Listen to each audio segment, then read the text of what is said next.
Just got done racing, watching the races all afternoon long, and it was a tough day, and not tough for us. You know, sure, we didn't win anything. I don't think we won a race, but every single horse raced very, very good, raced out of their skin. Just they were in tough, right? They were tough racing. I'm going to go through them all. Now, the only two horses we left are the two JK horses, fitting enough. JK Victory in about an hour and a half, or JK Mickey Mantle in about an hour and a half, and JK Victory later on this evening. So I thought I'd get today out of the way, because Amy and I are running around doing other stuff, looking at horses. If you're watching our YouTube channel, we had took a trip out to Dr. Haley Moore, both the farms they're at, and looked at all our mares, and the foals. I got to see the State Park foal. Finally, I got to see Capistrano's foal. She is big. Very, very happy with the entire operation. Haley and Jim do a tremendous job, and that was always never in question. So really, really happy with what I saw from the two farms. When it came to our horses racing day, I was very happy with them also. Certainly no complaints. I can tell you one thing. I wouldn't be scared to wager on Delicious Stone next week. Mark said, yeah, I picked at him halfway down the lane. I never even pulled the earplugs. He said, even if I pulled them, where was I going to go? There was nowhere to go. It was a wall of horses. And he said, what a nice little horse this is. So he was happy with him. I'm happy with him. And I suspect it'll be a much more favorable finish next week, if I was to guess. Stay Close got burned up pretty hard leaving the gate. You know, you can leave them. When I left for them, I always kind of took my time getting to the front, but he gets stretched really hard today, 26-4. They scoped him after. There was a tiny bit of blood there. That's not shocking. On a warm day, for a horse like him to really work that hard to get to the front is not an easy thing. So, thank you. Very kind of you. Really, really happy with what... Not happy in the sense of Stay Close get used up, obviously. I'm not happy. But at the same token, happy with the way he raced. He's racing his butt off. And he's a tough horse. I said to Mark, I really don't want to tell you about Stay Close, because I can't properly articulate his gait, his mannerments, how he is. Maybe watch some video of him and then, you know, figure it out. And he drove the horse probably the same way I would have. Just got used really hard. Originally, I would have said, geez, you know, Drew stretched us pretty hard. That's his job. He just got beat at the wire and raced his horse well. Stay Close just got used up. But the one thing about Stay Close, I can guarantee you, he's always looking for the next fight. I can tell you that. Quan Blue Chip. Now, a little bumpy in the straights. Really paced the last turn well, which leads me to believe he'd probably do well on a half-mile track. Little off left front. Now, I did talk to Tim afterwards. Now that I say it out loud, we may actually race him at Northfield this next start. I said to Tim, just drop him in class, pull his hobbles in a little bit. If somebody else wants him, go ahead. But really, when it boils down to it, I'm going to talk to Jason also and say, hey, what do we have for Quan Blue Chip at Northfield Park? That's the beauty of having those two places very close. And for that matter, if he was really good after a start or two, we could even talk about moving him somewhere else also. There's a number of possibilities with this guy, but number one, as I tried to explain to Tim too, we're not racing him over his head anymore. I don't really love the idea of the 20 claimer for him. He went away 7-1 today. He was a beaten 6th.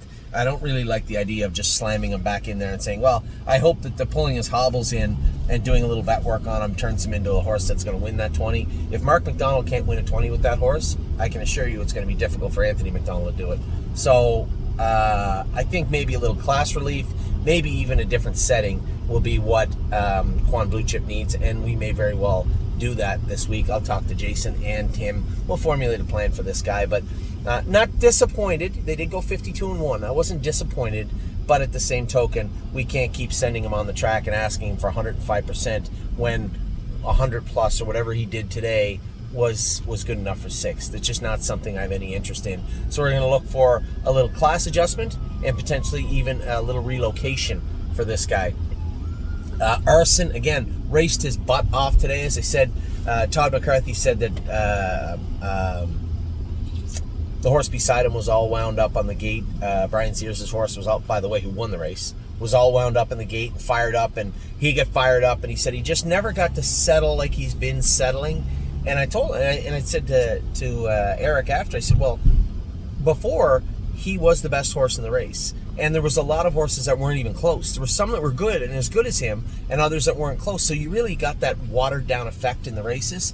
But when you have all the horses in the race that are good horses, they're going to go, go, go, go. It's not one fight. There's 8 waiting out there for you. And, leave to the front and then get shuffled back and have to fight with them a little bit, fan them out and try and run down horses that are every bit as good as you. It's not easy to do. So I said to him, easy fix. Let's put him back in with a softer field. Rather than talking about the Breeders' Crown, let's focus more, again, on Corbin. So it'll be Memory and Imagination and Arson racing in Corbin. Now, what I didn't realize was Corbin is around an hour and a bit from here by truck. So we can actually race out of, if they'll allow us to. I don't know if you can. I'll have to ask. But race out of the Red Mile at Corbin. I don't really know the protocols there, so we'll have to find that out. I know I talked about Verlin getting the horses, but that was before we had, we pop-up series for Michigan or for Kentucky sired horses. Also, we have Halakai and Cupid Express, who are Kentucky sired. They don't necessarily have to race in the sire stakes, which means for the one filly, for both of them, they don't have to worry about Lasix. You can race in the pop-up series on Lasix. You just can't race in the sire stakes on Lasix. So now again, we have options moving forward. We have 2 of the best horses. And I don't have to sound arrogant in saying it. Memory and Imagination and Arson will be as good as any horse that goes to Corbin, I would imagine, in their distinction. So I'm happy with what I saw from Arson today. I didn't see a horse that looked any different than he did before. I just saw a horse that raced against 8 other Arsons today, and maybe a couple that were even a little bit better. So he raced his butt off and raced great, going to a spot that's going to accommodate him and Memory and Imagination a little more than heading to Indiana. So last and certainly not least is Patrick the Piranha. Patrick the Piranha raced out of his skin today, as I said at the start of the video, to go out and get away last with Rise and Shine Seaside on the front, and that's certainly not Mark's fault. It was always the plan. I knew that Ronnie might leave, but for Mark to stay closer would mean he'd have to leave a quarter in 26 and get in behind them and outleave the 1 and the 2, and it just didn't look like it was going to be a likely outcome in that regard. Taking the easy way out, ducking the horse, getting away 6th, and hoping that Ronnie maybe mixed it up was a more likely outcome. Now, looking at it in hindsight, leave, get in the 3-hole, sit. You're going to finish 2nd. You weren't going to beat that horse today. He was possessed. The horse looked great. Keep in mind, for those of you saying, he can beat him. Sure, he can beat him. But Ronnie's horse was also coming in off of a sketchy couple of starts and 2 weeks off, right? Good horse also. We leave inside of him and get away in behind him. Who knows? Maybe I beat him, but maybe not. So I think that Patrick the Piranha raced great and finished up great again. Just 2nd again in the Open, just looked amazing. Very, very, very happy with Patrick the Piranha. So Delicious Stone, keep your eyes on this guy next week. I can assure you of that. Stay close again. I'm sure he'll race good. I might even give him the week off next week. I know he already missed a week, but I would rather be there to drive the horse, especially since Mark is likely to be down here. He's an incredibly difficult horse to explain to somebody. This is what Stay Close does. This is what he is. This is what you have to do with him. It's almost impossible to explain that to somebody, and to sit behind him without sitting out behind him before it's an odd experience. He's a very, very rare horse. So I think that Stay Close maybe might get next week off, and then we'll race him back after that. But if they need him to fill the Open trot, I suppose they could. We'll cross that bridge when we come to it. Quan Blue Chip, as I said, looking for maybe a little relocation and definitely a little classification help. I thought Arson raced great, and I think he'll come out smoking in Corbin. Patrick the Piranha was great again. So as I said, 2 more left. We have JK Mickey Mantle and JK Victory. 1 race is an hour and a half. JK Mickey Mantle and 1 race is tonight. So good luck to my partners with both those horses. A good day today, but a tough day, right? Here we have a 5th with Delicious Stone, a 6th with Stay Close, a 6th with Quan Blue Chip, a 5th with Arson, and a 2nd with Patrick the Piranha. Not the day we wanted, but quite frankly, I can't fault one performance today. He was 2nd. Who was? I just said he was 2nd. I'm going to watch the video after, but I think I said 2nd. Okay. And clearly he was 2nd. I just said he was 2nd.